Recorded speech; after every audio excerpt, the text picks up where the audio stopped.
How would Wodehouse feel about the demise of his eponymous prize? Reports of the death of the British comic novel have not, it seems, been greatly exaggerated. Earlier today, it was announced that the Wodehouse Prize for Comic Fiction had been withheld because none of the 62 submissions had prompted unanimous, abundant laughter from the judging panel. This is no surprise. Visit any bookshop and it is incredibly hard to find anything that is likely to raise a smile.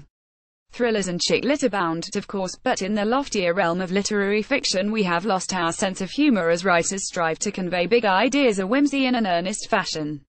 In America, this is not the case. The death of Tom Wolfe has reminded us that you can be humorous and still address the things that matter. And there are plenty who are carrying the torch for this great novelist: Joshua Ferris, Nell Zink, Jay McInerney, none of whom are afraid to use funnies in their fiction.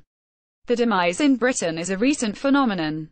2 decades ago, novelists such as Jonathan Coe and David Lodge were held in high esteem, their way of skewering different sections of society, aristocrats, academics, seen as a skillful way of saying serious things about the world as large. Comedy, quite rightly, was perceived as an important tool as tragedy. But there was popular fiction, too. Now we're told that all readers want is the high-octane guff of Paula Hawkins' Illy Child, but bestseller lists used to include Tom Sharpe, whose uproarious works such as Porterhouse Blue and Blot on the Landscape surveyed British life in a simultaneously light-hearted and Hogarthian style, and Sue Townsend, whose Ernest Midland's intellectual Adrian Mole is one of the greatest comic creations ever committed to print.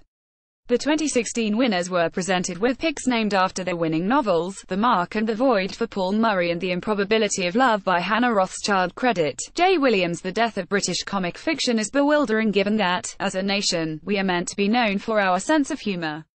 As soon as the novel form became popular in the 18th century, it was marked by a sharply satirical edge, as the works of Henry Fielding and Lawrence Sterne testify. Later, Jane Austen's heroes and heroines may often be earnest in the pursuit of love and thus taken very seriously, but they exist in a world which is defined by its writers' caustic tongue and where theatrically grotesque characters dart in and out of the narrative, often to be widely mocked. Even a novelist as serious-minded as Dickens saw the importance of satire in his commitment to social reform, with usurers, telescopic philanthropists, resurrection men and wet nurses all crucial to his bird's-eye view. Steve Coogan in a film adaptation of Lawrence Sterne's Tristram Shandy. Credit Akisoft Inc. Some people believe that 20th century comic fiction is overshadowed by the man whose name is borne by that problematic prize. P.G. Wodehouse is often criticized for deploying humor without an iota of moral probity, but that is probably to miss the point. In his gorgeous, understilled humor, Wodehouse proved that you could be funny just for funny's sake, and no one has ever really matched his talent for unapologetic lightness.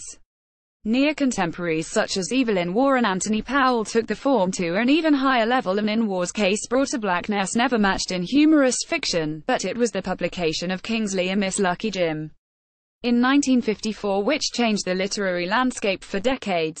This story of a young man's wry existential crisis in provincial academia became a default setting for how British novelists should view the British world around them. Certainly there were pale imitations which followed in the wake of Lucky Jim, but writers such as Barbara Pym and Muriel Spark offered biting accounts of British mores, sometimes strange but always utterly unique. Kingsley Amis Lucky Jim is a great example of the British comedic novel. Credit Woodgate, Daily Mail, Rex, Shutterstock. So what went wrong? Certainly there is a sense that humour is now harder to achieve in a world which is patently unfunny, and that to be taken seriously you have to be, well, serious about it. But this fails to admit the fact that humour, and its more acerbic cousin, satire, can be a very effective weapon. The terrorist shooting at the Charlie Hebdo officers in 2015 suddenly made the need for satire, for the demystification that it offers, tragically necessary. Certainly there are glimpses of hope.